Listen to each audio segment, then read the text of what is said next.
کا اصول اہل علم نے بتایا ہے کہ 7 سال تک بچے کو سینے سے چمٹا کے رکھو. 7 سال سے لے کر 14 سال تک بچے کو غلام بنا کے رکھو. 14 سال سے لے کر 21 سال تک بچے کو دوست بنا کے رکھو. اس کے بعد 21 سال کے بعد ان کی تربیت مکمل ہو جائے گی. یہ 3 مراحل ہیں. پہلے 7 سال گود میں اٹھا کے رکھو. اور آج بھی بعض جگہ پہ یہاں جاپان کے اندر اب انہوں نے اجازت دیا کہ 7 کے 8 سال کے بعد بچہ اسکول جائے گا. پہلے 10 سال تک غالباً ان کا تھا. 10 سال تک وہ اسکول نہیں جانے دیتے تھے بچے کو کہ ماں ہی تربیت کرے. سب سے بہتر تربیت کی درس گاہ آماج گاہ یہی ہے ماں کی آغوش. تو یہ جو 3 ساڑھے 3 سال کے بچوں کو ہم ماں اپنے سے دور کرنے کی کوشش کرتی ہے. نہیں، 7 سال بچے کو سینے سے چمٹا کے رکھے اور زیادہ وقت ماں دے اور عمل سے سیکھتا ہے. اس لیے جب کوئی ماں باپ بن جائے تو اپنی عادتیں پرانی چھوڑ دیں اور اچھی عادتیں اختیار کرے تاکہ وہ عادتیں اولاد کے اندر منتقل ہوں. الوالد سر لابیہ، عمومی قاعدہ یہ ہے کہ والدین کا عکس ہوتی ہے اولاد، والدین کا راز ہوتی ہے اولاد. بہت سارے لوگ آتے ہیں ہمارے پاس، جناب یہ ہمارے بچوں کو کوئی تعویذ دے دو، کوئی ان کے لیے دم کر دو، ان کو اپنا مرید بنا لو، ان کو اپنے پاس رکھ لو، ان کو اپنی صحبت میں رکھو. یہ نماز بھی نہیں پڑھتا، چلو ہم نہیں پڑھتے تو یہ تو پڑھے. تو میں کہتا ہوں جب آپ نہیں پڑھتے تو یہ کیوں پڑھے؟ یہ کیسے؟ یہ اصول یہ ہے کہ آپ کریں گے تو یہ کرے گا، لیکن آپ کہتے ہیں کہ ہم نہیں کرتے یہ تو کرے. ایک چور بھی چاہتا ہے کہ میرا بیٹا ولی ہو. جس طرح آپ ماحول فراہم کریں گے اس طرح کا جو ہے وہ عکس آپ کا اولاد ہوگی. حضور نے فرمایا ہر پیدا ہونے والا بچہ فطرت اسلام پہ پیدا ہوتا ہے، فطرت سلیمہ پہ پیدا ہوتا ہے. اب اس کے ماں باپ اس کو عیسائی بناتے ہیں، اس کے ماں باپ اس کو یہودی بناتے ہیں، اس کے ماں باپ اس کو مجوسی بناتے ہیں. تو یہ عمومی طور پہ ماحول اس کو فراہم کرتا ہے. لیکن فطرتاً اگر اس کو کوئی سبق ماں باپ کی طرف سے نہ ہو تو وہ فطرتاً اسلام پہ ہو، کیونکہ فطرت سلیمہ یہ ہر شے کی اصل ہے.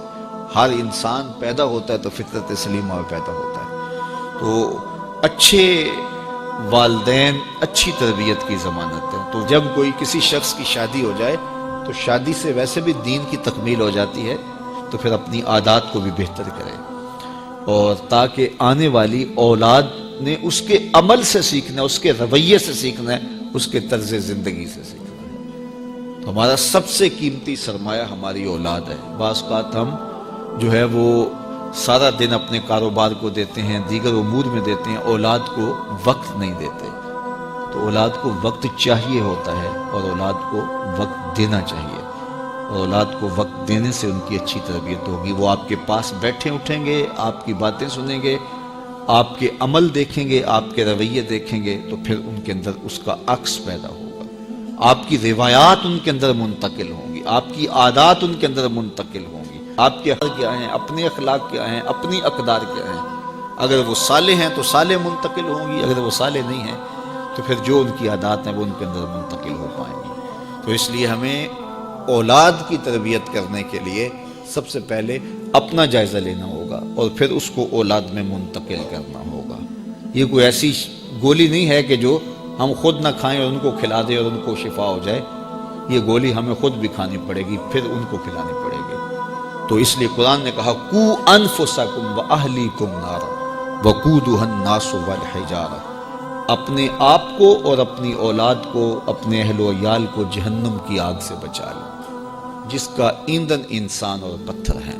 اپنے عمل اتنے خوبصورت بناؤ، اپنے رویے اتنے پاکیزہ کر لو، اپنا انداز اتنا خوبصورت بنا لو کہ تمہارے رویے اور تمہارا انداز تمہاری نسلوں میں منتقل ہو، اور وہ بھی جہنم کی آگ سے بچ جائیں اور تم بھی جہنم کی آگ سے بچ جاؤ. لیکن اگر تمہارے رویے خوبصورت نہ ہوئے، عمل خوبصورت نہ ہوا. اولاد کی تربیت میں سب سے اہم چیز کیا ہے؟ ہم سمجھتے ہیں کہ تربیت میں ہماری گفتگو اثر انداز ہوگی، ہم دلائل کے انبار لگا دیں گے اور اولاد کو قائل کر لیں گے. اولاد قائل کرنے سے نہیں سیکھتی، اولاد آپ کے عمل سے سیکھتی. ہم کہتے ہیں اولاد جب بڑی ہوگی، جب سمجھدار ہوگی تو پھر ہم ان کی تربیت کرنے لگیں گے، لیکن اس وقت وہ اس مرحلے سے نکل چکی ہوتی ہے. ماں باپ یہ سمجھتے ہیں ابھی تو یہ بولتے بھی نہیں ہیں، ابھی جو ہم کہتے ہیں وہ سمجھتے بھی نہیں ہیں، لیکن جو آپ کر رہے ہو اس کو سیکھتے ضرور ہیں. جو نابینا ہوتا ہے اس کی آنکھیں نہیں ہوتی لیکن دیگر اس کے حواس زیادہ کام کر رہے ہوتے ہیں۔ جب بچہ بول نہیں رہا ہوتا اور بچہ جب سمجھ نہیں رہا ہوتا تمہاری گفتگو کو، تو اس کی کاپی کرنے کی جو حس ہوتی ہے، نقل کرنے کی جو حس ہوتی ہے، وہ بہت زیادہ ہوتی ہے۔ تو وہ وقت ہوتا ہے اولاد کو سکھانے کا۔ اس لیے میرے حضور نے ارشاد فرمایا کہ اپنے گھروں کو قبرستان نہ بناؤ۔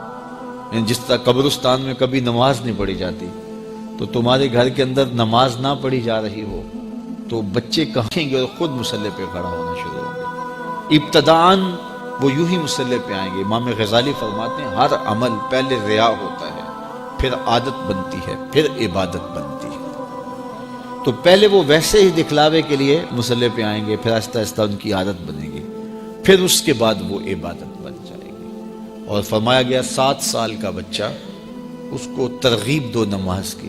10 سال کی عمر ہوگی اور ابھی تک نہیں پڑھتا، تو پھر اس کو مار کر کے ہلکی ضرب سے اس کو زود و کوب بھی کیا جا سکتا ہے اور اس کو نماز کا خوگر بنایا جائے، تاکہ بلوغت سے قبل وہ نماز کا عادی بن جائے۔ اور آپ کو یہ بتاؤں کہ جو عمل بچے بچپن میں کرتے ہیں بلوغت سے پہلے، مثال کے طور پہ نماز پڑھتے ہیں، ابھی ان پہ نماز فرض نہیں ہوئی، واجب نہیں ہوئی۔